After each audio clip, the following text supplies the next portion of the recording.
எதையோ சொன்னீங்களாமே, என்ன சொன்னீங்க? ஏக்கா சொல்லுக்கா.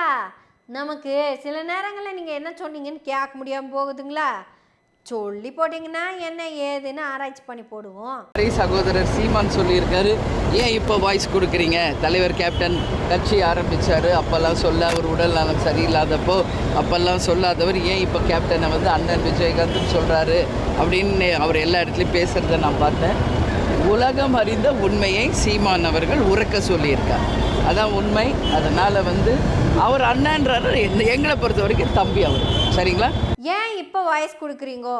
தலைவர் கேப்டன் கட்சி ஆரம்பிச்சப்ப ஏன் வாய்ஸ் கொடுக்கல அப்படின்னு உங்க சகோதரர், அதாவது உங்க சொந்த சகோதரர் யாரு, சீமான் வச்சுக்கலாமா, அவர் இப்போ உங்களுக்கு சொந்த சகோதரர் ஆயிட்டாரு. அதாவது புரட்சி கலைஞர் விஜயகாந்த பத்தி இவர் தான் பயங்கரமா பெருமையா பேசுவாரு. அவரு எங்க மயக்கு கடிச்சாலும் விஜய பார்த்து இந்த கேள்வியை கேட்கிறாரு. உலகம் அறிந்த உண்மையை சீமான் அவர்கள் உறக்க சொல்லி இருக்கிறார். உலகம் அறிந்த உண்மை, உலகம் அறிந்த உண்மை, உலகம் அறிந்த உண்மை சீமான் உறக்க சொன்னாரு. ஊன்னு பேசியிருக்கீங்களா?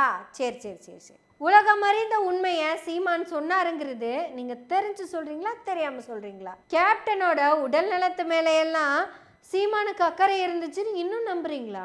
எனக்கா நீ என்ன பிரேமக்கா நீ பேசாம வீட்லயே கிடக்க வேண்டியதானே. இப்படியா பேசுவாங்க?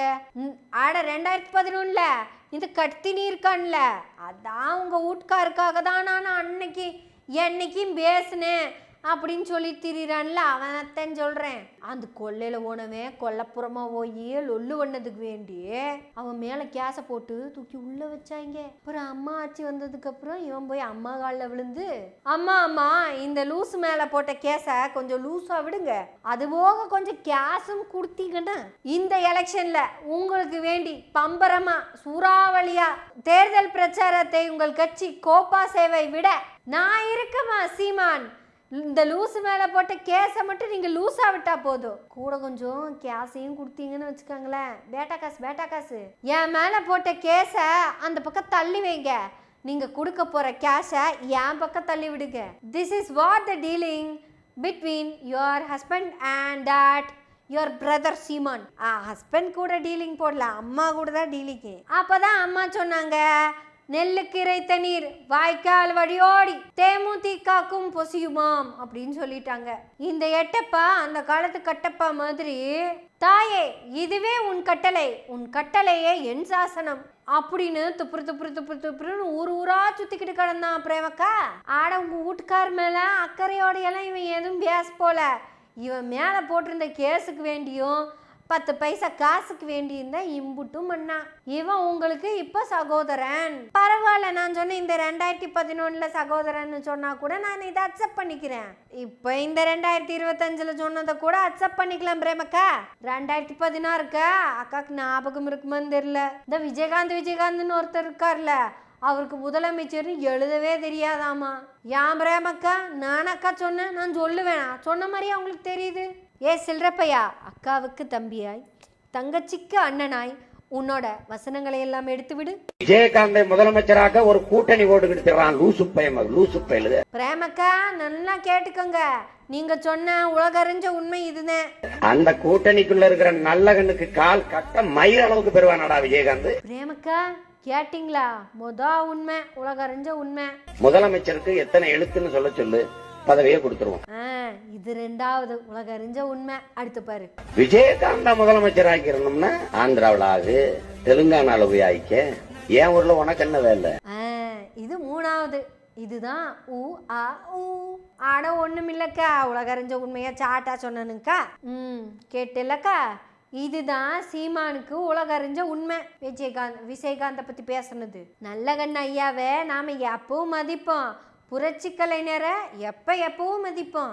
ஆனா பாருக்கா, உனக்குத்தான் புரட்சி கலைஞர் மேல மரியாதை இல்லை. சில்லற பையன் சொன்னதெல்லாம் பெருசா எடுத்துட்டு இங்க பேசிட்டு இருக்கிறீங்க. உண்மையாலுமே புரட்சி கலைஞர் ஒரு காலத்துல இந்த மக்களுக்காகவே வாழ்ந்தாரக்கா. ஆனா ஒன்னக்கா, கேப்டன் ஆறுன்னு சொன்னா நீங்க உண்மையாலுமே ஆச்சரியப்பட்டு போயிருவீங்க. வைதேகி காத்திருந்தாலும் ஒரு சினிமாக்கா, அன்னைக்கெல்லாம் எங்க கேப்டன் அப்படியே ஃபிட்டா போலீஸ் மாதிரியே இருந்தாலக்கா. அவரை கூட்டிட்டு வந்து ஒரே ஒரு காஸ்டியூம், அதுவும் கிழிஞ்ச காஸ்டியூமு நடிப்பியான்னு கேட்டிருக்காங்க. நடிச்சாருக்கா கேப்டனு? வைதேகி காத்திருந்தால நடிச்சாரு நம்ம கேப்டன். அந்த பிஸ்கட் டின்ல தண்ணி தூக்கிட்டு போறதெல்லாம் பார்த்தா அந்த புரட்சி கலைஞர் விஜயகாந்த் கிளைமேக்ஸ்ல என்ன தெரியுமா பண்ணுவாரு? வில்ல ஆளுங்க அவரை முதுகுல குத்திடுவாங்கக்கா. இருந்தாலும் நல்லது செய்யணுங்கிறதுக்கு வேண்டியே ரேவதி கிட்ட போய் சொல்லி ஊரோட எல்லையில இருக்கிற கோவில்ல போய் அருவாளை தூக்கி பிடிச்சிட்டே நிப்பாரக்கா. எல்லச்சாமி மாதிரியே நிப்பாரக்கா. வெள்ளிக்கிழமை ராமசாமி அவர் அடிக்கிறதுக்கு போய்கிட்டே இருப்பான். அவன் மெதுவா போய் அடிக்கலான்னு முடிவு பண்றதுக்குள்ளேயும் அங்கெல்லாம் கல்யாணமே முடிஞ்சு போயிரும்க்கா. அது கூட சினிமாக்கா, தப்பில்ல. அதையும் நீங்க நெசத்துல பண்ணீங்க பார்த்தீங்களா? எங்க புரட்சி கலைஞர் கடைசியா கலந்துக்கிட்ட அந்த கூட்டத்தை நினைச்சா கூட அவரோட ஃபேஸை பார்க்க எங்களுக்கெல்லாம் கண்ணு கலங்குதுக்கா. ஆனா இங்க வெள்ளிக்கிழமை ராமசாமியே நீதாங்க்கா அந்த புரட்சி கலைஞர். எங்க புரட்சி கலைஞரை பத்தி சீமா பேசுனது, விஜய் பேசுனது உங்களுக்கு அவ்வளவு எளிமையா போயிடுச்சு. ஆட அவியலை விடுங்க, உங்களுக்கே அவர் மேலே அப்படித்தான் அக்கறை. உலகறிஞ்ச உண்மையை இந்த சில்லற பையன் பேசிட்டான்னு வேற நீங்கள் பெருமையாக பேசிட்டு இருக்கிறீங்க. எங்கள் புரட்சி கலைஞரை இவனை விட அசிங்கமாக பேசின ஒரு ஆளே கிடையாது. அவரோட எப்பேற்பட்ட எதிரியுமே இப்படியான வார்த்தைகள் எல்லாம் பயன்படுத்தி இருக்க மாட்டாங்க. அவ்வளவு ஏங்கா இந்த சில்லற பையனுக்கு இப்போ வாழ்ந்துட்டு இருக்க இந்த வாழ்க்கையவே பிச்சையா போட்டது புரட்சி கலைஞர் தான்க்கா. ராமேஸ்வரத்துல இலங்கை மக்களுக்கு வேண்டி பெரிய மாநாட்டையே நடத்தினாரு.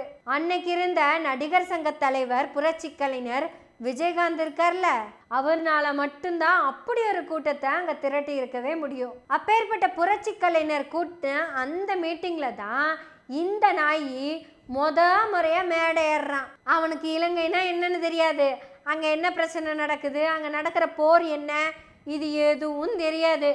பஸ் ஏறுறப்ப 2 தடவை அந்த கதையை கேட்டிருக்கான், அவ்வளவுதான். அன்னைக்கு இருந்த அவனோட ஆகப்பெரும் தத்துவம் என்ன தெரியுமா?